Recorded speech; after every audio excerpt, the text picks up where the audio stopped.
দিয়ে হাজির হওয়ার তৌফিক দান করেছেন। আমরা বলি আলহামদুলিল্লাহ। দরুদ ও সালাম পেশ করছি মানবতার মহান শিক্ষক রহমাতুল্লিল আলামিন জনাবে মুহাম্মদুর রাসূলুল্লাহ সাল্লাল্লাহু আলাইহি ওয়াসাল্লামের উপর। আল্লাহুম্মা সাল্লি ওয়া সাল্লিম ওয়া বারিক আলা নবিয়িকা মুহাম্মদ। আল্লাহুম্মা সাল্লি আলাইহি আল্লাহুম্মা বারিক আলাইহি। রবিউল আউয়াল মাস আমরা অতিক্রম করছি। রবিউল আউয়াল মাস জুড়ে আমাদের দেশে মিলাদুন নবী, সিরাতুন নবী সহ বিভিন্ন অনুষ্ঠান হয়ে থাকে। একটা বিষয় মনে রাখতে হবে, রাসূলুল্লাহ সাল্লাল্লাহু আলাইহি ওয়াসাল্লাম আমাদেরকে যা শিক্ষা দিয়েছেন তার বাইরে কোনো আমল ইবাদত মনে করে করার সুযোগ নেই। মুহাম্মদুর রাসূলুল্লাহ সাল্লাল্লাহু আলাইহি ওয়াসাল্লামের অবিচ্ছেদ্য অংশ হচ্ছে তার ইতাআত এবং ইত্তেবায় বিশ্বাস করা। তিনি যে কাজ যেভাবে করেছেন আর শিক্ষা দিয়েছেন সেভাবে করার নামই হলো ইসলাম। সুতরাং ইসলামের ভিতরে নতুন কিছু ঢোকাবার কোনো সুযোগ নেই। মুহাম্মদ সাল্লাল্লাহু আলাইহি ওয়াসাল্লাম এমন একটি নাম যাকে শতভাগ অনুসরণ করা যায়। আলহামদুলিল্লাহ, জীবনের সকল ক্ষেত্রে তিনি আমাদের জন্য মডেল। তো আল্লাহ রাব্বুল আলামিন কোরআনে কারিমে তাই বলেছেন যে তোমরা আল্লাহ এবং তার রাসূলের আনুগত্য করো। আতিউল্লাহ ওয়া আতিউর রাসূল, আতিউল্লাহ ওয়া রাসূলাহু ইন কুনতুম মুমিনিন। যদি মুমিন হয়ে থাকো তাহলে আনুগত্য করো আল্লাহর এবং আনুগত্য করো তোমরা রাসূলুল্লাহ সাল্লাল্লাহু আলাইহি ওয়াসাল্লামের। আল্লাহ রাব্বুল আলামিন সূরা আন-নিসার ৮০ নম্বর আয়াতে বলেছেন, মাইয়ুতিউর রাসূলা ফাকাদ আতা আল্লাহ। যে ব্যক্তি রাসূলের আনুগত্য করলো, রাসূলের ইতাআত করলো, সেজন্য আল্লাহর আনুগত্য করলো। আল্লাহু আকবার। এখন আল্লাহর আনুগত্য করা আমাদের সুযোগ নাই, যেহেতু আমাদের কাছে তো আল্লাহর জ্ঞান, আল্লাহর সেই ওহী আসে না। ওহী এসেছে নবী মুহাম্মদুর রাসূলুল্লাহ সাল্লাল্লাহু আলাইহি ওয়াসাল্লামের উপর। তিনি যেই পদ্ধতিতে, যেই তরিকায় আল্লাহর হুকুম পালন করেছেন, সেই তরিকায়, সেই পদ্ধতিতে আল্লাহর হুকুম পালন করা, এর ব্যতিক্রম কিছু করার কোনো সুযোগ নাই। সেজন্য আপনাদের মাঝে মধ্যে বলে থেকে একজন হাজী সাহেব হজ করতে গেছেন। তো এহরামের কাপড় পরে জেদ্দা এয়ারপোর্টে উনি টুপি মাথায় দিয়ে শুয়ে আছেন বা বসে আছেন। তো লোকেরা বলছেন যে হাজী সাহেব, এহরামের কাপড় পরে টুপি মাথায় দেওয়া যাবে না। তো উনি বলছেন যে আমি হজে আসার সময় নিয়াত করেছি আমার জীবন চলে যাবে, কিন্তু আল্লাহর নবীর সুন্নাত ছাড়ব না। কারণ ওনাকে এটা বোঝানো সম্ভব হচ্ছে না যে এহরাম অবস্থায় টুপি না পরাটা সুন্নাত, ওখানে টুপি পরার দরকার নেই। এভাবে আমাদের সমাজে অনেক মানুষ আছে আবেগী মুসলমান, আবেগ নিয়ে অনেক আমল করতে চান, কিন্তু ইসলাম আবেগের সাথে বিবেকের সংমিশ্রণ ঘটাতে বলেছেন। সকল ক্ষেত্রে রাসূল সাল্লাল্লাহু আলাইহি ওয়াসাল্লামের সুস্পষ্ট নির্দেশনা রয়েছে। যেমন কেউ হয়তো তাহাজ্জুদের নামাজ পড়লো, পড়ার পর দেখলো যে এখন বাজে 4:15 বা 4:20, এখন তো তাহাজ্জুদের সময় শেষ। তবে বাংলাদেশের মসজিদগুলোতে ফজরের জামাত হবে 5:10, অনেক সময় বাকি। তো এখন কি করব? তো 2 রাকাত ফজরের সুন্নাত নামাজ পড়ার নিয়ত করেছে। নিয়ত করতে গিয়ে কী করলেন? প্রথম রাকাতে একবার সবচেয়ে বড় সূরা ইয়াসিন পাঠ করলেন। দ্বিতীয় রাকাতে সূরা আর রহমান পাঠ করলেন, যে যত বড় সূরা পড়া যাবে সওয়াব তত বেশি হবে। তো আসলে এটা কিন্তু রাসূলের সুন্নাতকে অনুসরণ করা হলো না। রাসূল সাল্লাল্লাহু আলাইহি ওয়াসাল্লাম ফজরের সুন্নাতে কেরাতকে মোটামুটি সংক্ষিপ্ত করতেন, এবং তিনি বেশিরভাগ সময় ফরজের আগে যে 2 রাকাত সুন্নাত, প্রথম রাকাতে সূরা ফাতিহার পর সূরা কাফিরুন পড়তেন, আর দ্বিতীয় রাকাতে সূরা ফাতিহার পর সূরা ইখলাস পড়তেন। এটা পড়াই হলো সুন্নাত। এখানে বড় সূরা পড়ে সওয়াব বেশি পাওয়া যাবে এটা মনে করা বোকামি, কারণ আপনি সুন্নাতের খেলাপ করলেন।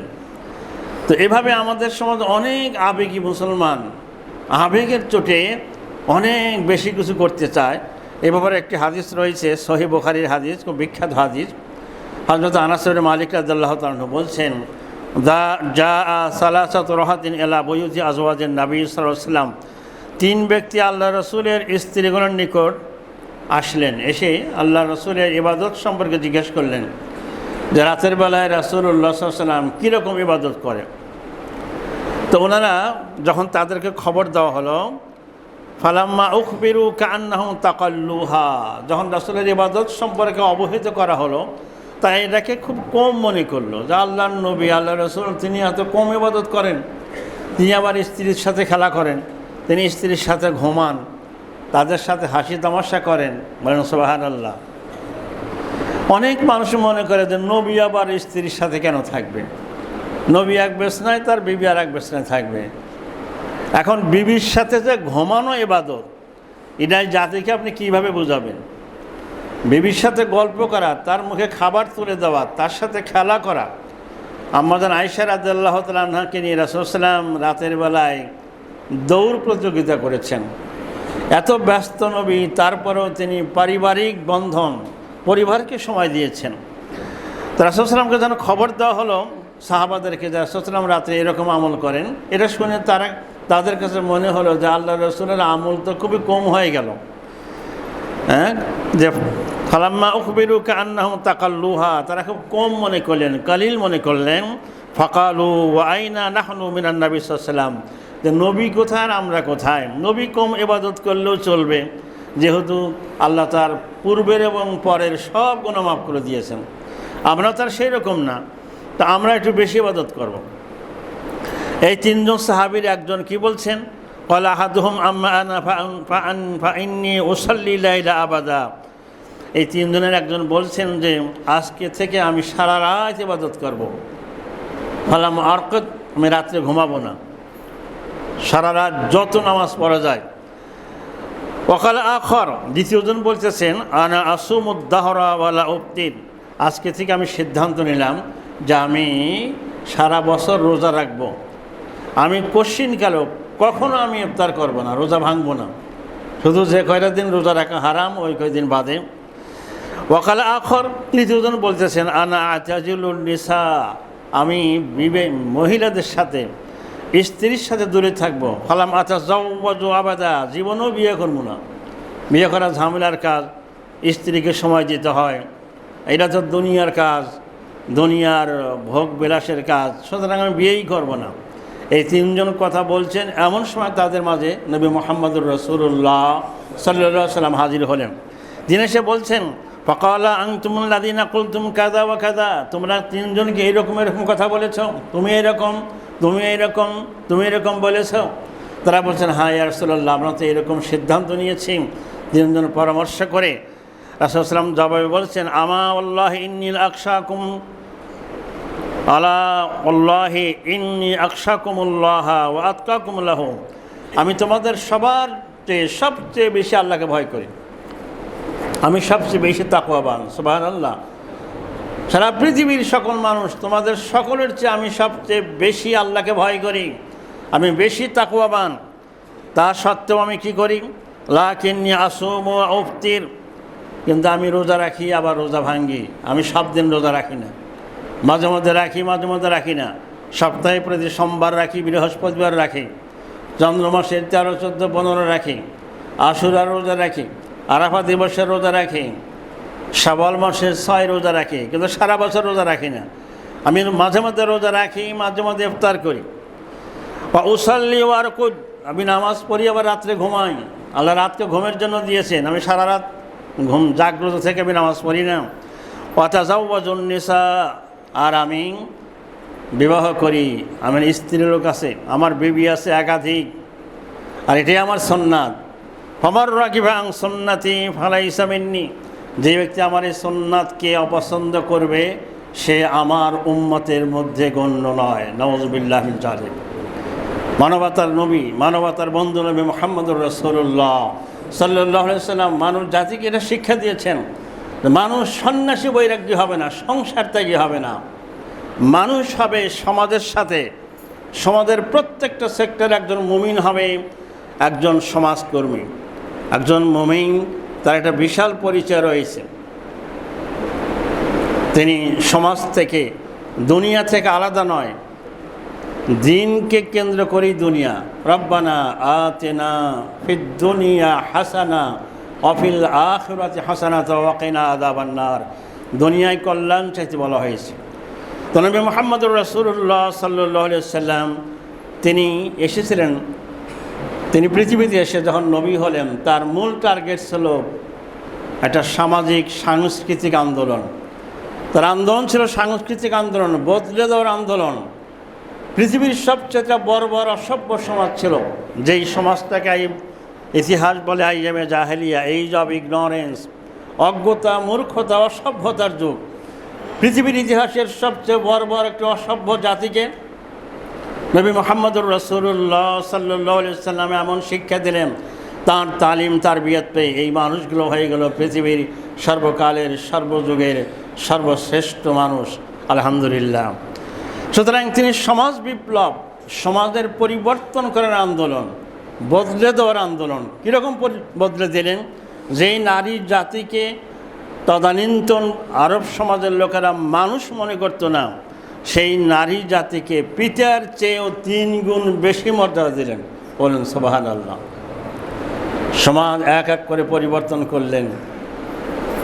রাসূল সাল্লাল্লাহু আলাইহি ওয়াসাল্লাম যদি শুধু নামাজের কথা বলতেন, শুধু রোজার কথা বলতেন, তাহলে মক্কা থেকে হিজরত করে সব ছেড়ে মদিনায় যেতে হতো না। কারণ আরবের মুশরিকরা, পৌত্তলিকরা, কুরাইশ বংশের লোকেরা বুঝতে পেরেছিল মুহাম্মদ সাল্লাল্লাহু আলাইহি ওয়াসাল্লাম কী বলতে চান। তিনি এই সমাজকে পরিবর্তন করে একটা শোষণমুক্ত, নিরাপত্তাপূর্ণ সমাজ গঠন করতে চান, যেটা হলে আমাদের কর্তৃত্ব, নেতৃত্ব থাকবে না। সুতরাং মুহাম্মদ সাল্লাল্লাহু আলাইহি ওয়াসাল্লামের এই আন্দোলনকে সফল হতে দেওয়া যাবে না। তাই এমন কোনো অত্যাচার নাই যে রাসূল সাল্লাল্লাহু আলাইহি ওয়াসাল্লাম এবং তার সাহাবাদের উপরে করা হয়নি। হযরত সুমাইয়া রাদিয়াল্লাহু তাআলা আনহাকে শহীদ করে দেওয়া হলো। হযরত বেলাল রাদিয়াল্লাহু তাআলা আনহুর উপর কী অত্যাচার, নির্যাতন করা হয়েছিল। সুতরাং মুসলমানদের দায়িত্ব হচ্ছে রাসূল সাল্লাল্লাহু আলাইহি ওয়াসাল্লাম এই সন্ন্যাত, এই আদর্শের আলোকে আমাদেরকে এই সমাজ বদলের জন্য কাজ করতে হবে। এটা প্রত্যেক মুসলিমের দায়িত্ব। কীভাবে সমাজকে পরিবর্তন করা, মানে ইসলামকে বিজয়ী করা। ইসলাম বিজয়ী হবে, চতুর্দিকে যে নিদর্শন দেখা যাচ্ছে আজকে সমগ্র পৃথিবীতে, বিশেষ করে বাংলাদেশে ইসলাম বিজয়ী হবে আপনাকে আমাকে সহ, অথবা আপনাকে আমাকে ছাড়া। কিন্তু ইসলাম ছাড়া আপনি হেরে যাবেন, হারিয়ে যাবেন। সুতরাং ইসলামী সমাজ বিপ্লবের জন্য রাসূল এসেছিলেন। রাসূল সাল্লাম শুধু কীভাবে মাথায় টুপি পরতে হবে, কীভাবে পাগড়ি পরতে হবে, চোখে কীভাবে সুরমা লাগাতে হবে, শুধু এটাই শিক্ষা দেন নাই। আল্লাহ রাব্বুল আলামিন কোরআনে কারিমে বারবার বলেছেন, সূরা আত-তাওবা, সূরা আল-ফাত এবং সূরা আস-সাফ। দেখেন একই ভাষায় আল্লাহ বলছেন, হুয়াল্লাযী আরসালা রাসূলাহু বিল হুদা ওয়া দীনিল হক।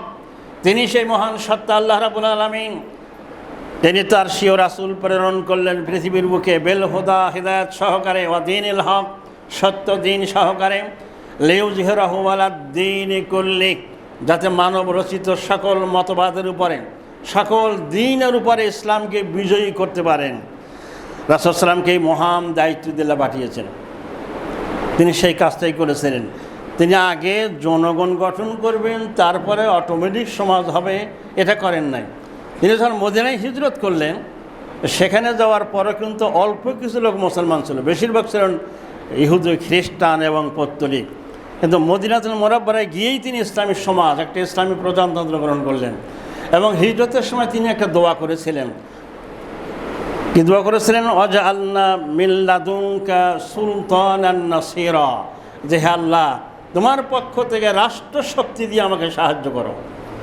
কারণ রাষ্ট্রশক্তি না হলে এই কোরআনের সব কিছু বাস্তবায়ন করা সম্ভব না। আজকে দুনিয়ার মুসলমানরা এই চেতনাটা হারিয়ে ফেলেছে। নবী মুহাম্মদুর রাসূলুল্লাহ সাল্লাল্লাহু আলাইহি ওয়াসাল্লামের জীবনী আলোচনা করতে গিয়ে আমরা কত কথা বলি, কত কথা শুনি, কিন্তু তার মিশন ছিল, তার ভিশন ছিল এই সমাজ, এই রাষ্ট্রকে পরিবর্তন করে মানুষের সেবা করা। কারণ ইসলাম মানব কল্যাণের দিন। একজন মুসলিম তিনি হবেন মানুষের কল্যাণকামী। কুনতুম খায়রা উম্মাতিন উখরিজাত লিন-নাস, আল্লাহ রাব্বুল আলামিন বলছেন তোমরা শ্রেষ্ঠ জাতি। বলুন আলহামদুলিল্লাহ। আল্লাহ বলছেন ও দুনিয়ার মানুষ, কুনতুম খায়রা উম্মাতিন, তোমরা সর্বশ্রেষ্ঠ জাতি, উখরিজাত লিন-নাস, তোমাদেরকে অস্তিত্ব আনা হয়েছে মানবতার কল্যাণের জন্য।